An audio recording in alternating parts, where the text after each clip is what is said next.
Powered by the Montana Television Network. This is the 530 News on Q2, Montana's news leader. Good evening and thanks for joining us tonight. I'm Jay Kohn. Janelle is off this evening. Out of the deep freeze into the 40s by week's end. This week's special from the Q2 Weather Department, a 50-degree bump in temperatures from double-digit below zero to temps into the 40s, possibly rain by this upcoming weekend. Most you've had it up to here with all the snow and the sub-zero temperatures.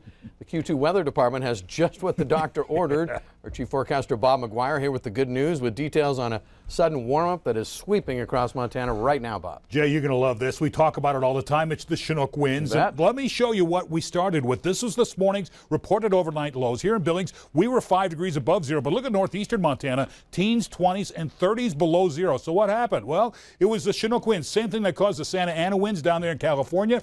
Well, here in the north, we call them Chinook winds. The rotation around that high comes clockwise. It comes down the mountains, compresses the air that's here, also pushes the cold Arctic air down slopes, so it pushes it away from us as well. Now, this is our 24-hour temperature change. So these numbers indicate that it's 47 degrees warmer at Jordan right now than it was at 11:30 in the morning yesterday. And so here in Billings, we were 26 degrees warmer today than yesterday. And let's kind of push this in forward. And by the time 5:30 gets here, you'll notice we are still much warmer today than we were yesterday. A 23-degree bump, a positive bump for Billings. It was 42 degrees warmer at Glendive at 5:30 tonight than it was yesterday there. So a big difference. We're going to see temperatures getting into the 40s by the time this weekend comes. Slight chance for some snow showers, maybe a little rain mixing with snow if we get the moisture soon enough in the day. We'll have more of that in a few more minutes, Jay. All right, thank you, Bob. A new mayor and 5 council members, including 3 new ones, will be sworn into office within the hour. Bill Cole will take the oath of office as he takes over the reins as Billings mayor. New council members include Frank Ewalt in Ward 2, Denise Joy in Ward 3, and Penny Ronning in Ward 4. They'll also be sworn in tonight, as will incumbents Mike Yakowicz and Sean Brown. They'll begin their second term on the council. Tonight's special ceremony underway as we speak. We'll have more on it for you tonight at 10. The new look City Council will also be keeping a watchful eye on development plans for the One Big Sky project downtown. Q2's Dustin Kleeman sat down with Mayor-elect Bill Cole to get his perspective on what could end up being a $500 million project. This approach has the possibility of truly transforming downtown, and with it maybe East Billings between downtown and the Metro, and with all of that, all of Billings. So this is a tremendous opportunity, but it's also daunting because of the concept will require much greater level of private investment, a higher level of public investment, a higher level of patience and time. The other thing that I'm confident of is that we're not going to be able to rely on just the developers to fund the investigation stage. City of Billings, but also the groups that are involved in economic development in Billings are going to have to step up to help in devoting time and money to this investigation process over the next year or two as we determine whether this is a viable approach. If you recall, last month, the City Council did agree to continue its research on the One Big Sky project alongside developer the Hammes Company. As yet, that agreement does not obligate any public funds from the city. A Missoula state senator who played a key role in passing criminal sentencing reforms last year is now joining the State Department of Corrections. State Senator Cynthia Wolken has agreed to take over as the agency's new deputy director.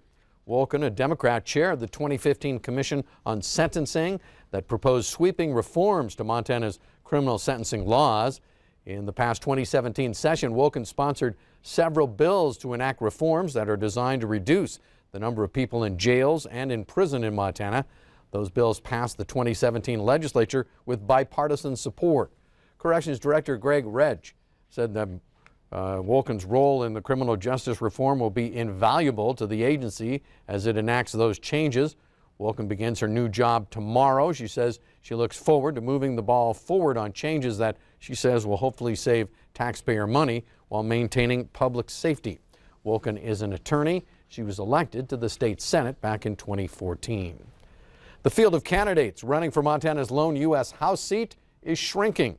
But as MTN's Mike Dennison reports tonight, the departure of Bozeman Democrat Tom Woods from the race doesn't really change the dynamics.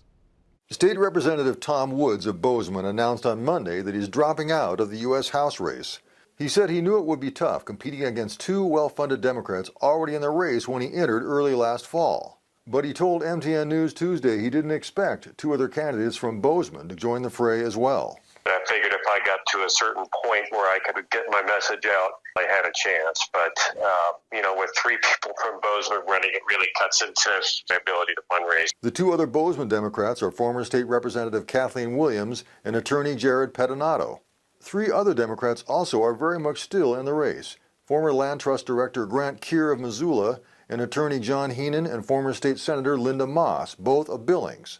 These five Democrats are vying for the nomination to challenge incumbent Republican Greg Gianforte, who was elected last May 25th in a special election. Heenan and Keir got into the race last summer and reported six-figure fundraising totals through September. Woods says he'll probably run for re-election in State House District 62, which covers Central and South Bozeman. But he also says he thinks Democrats can beat Gianforte this fall. I think people are getting tired of wealthy guys waltzing in and running government and giving themselves tax breaks.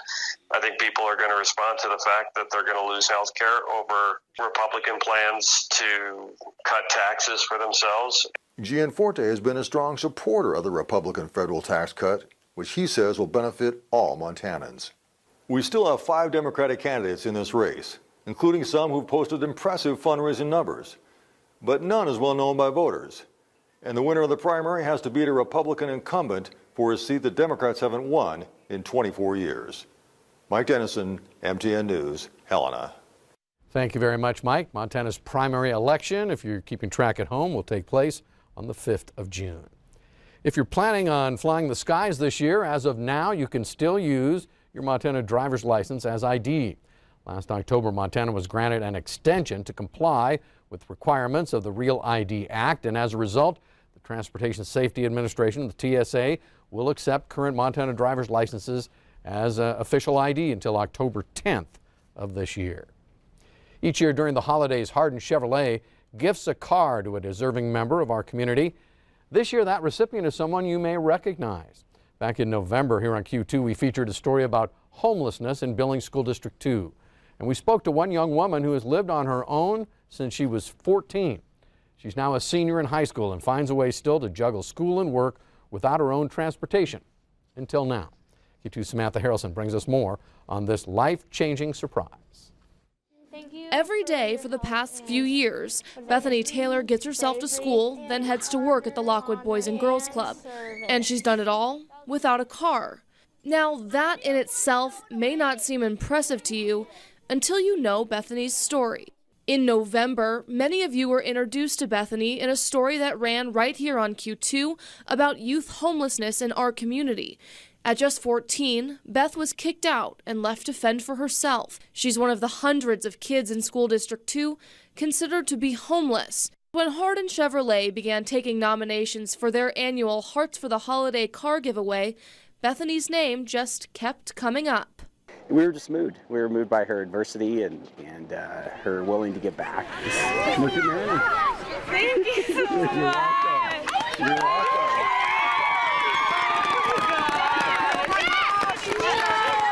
This year was just perfect for Beth. Her story fits the vehicle that we were donated. It's going to fit her needs, and so yeah, I think just handing those keys over just kind of says I'm going to change somebody's life, and so anyway, I try not to choke up every year, but it seems like I do, and it's just hard. It's just knowing that I'm going to be able to get places and not have to worry, like, how am I going to get from point A to point B, especially when the weather's bad and not having reliable people to come and get me. It's just definitely one of those things that I know I'm going to be able to just grow, and it's just such a blessing for sure. Despite her difficult situation, Bethany has never given up, always putting school first and working in the community to help other kids just like her. Now, she has one less thing in her way. In Lockwood, Samantha Harrelson, MTN News. Great heartwarming story there. Congratulations to Bethany. Bethany plans to graduate this spring and says she hopes to pack up her new car and head to Oregon for college. And also, by the way, Hardin Chevrolet is picking up a year's worth of insurance and vehicle registration fees, and they also donated $500 to both Tumbleweed and the Boys and Girls Club. Still ahead on tonight's 5:30 News, the flu rapidly spreading across Montana. Coming up, find out what areas of the state are hit the hardest. And later in sports tonight, Scott shows us why the Lady Grizz are suddenly hot after a hard luck 2017. You're watching MTN News with Jay Kohn and Janelle Slade. Storm Tracker weather with Bob McGuire. And sports with Scott Green.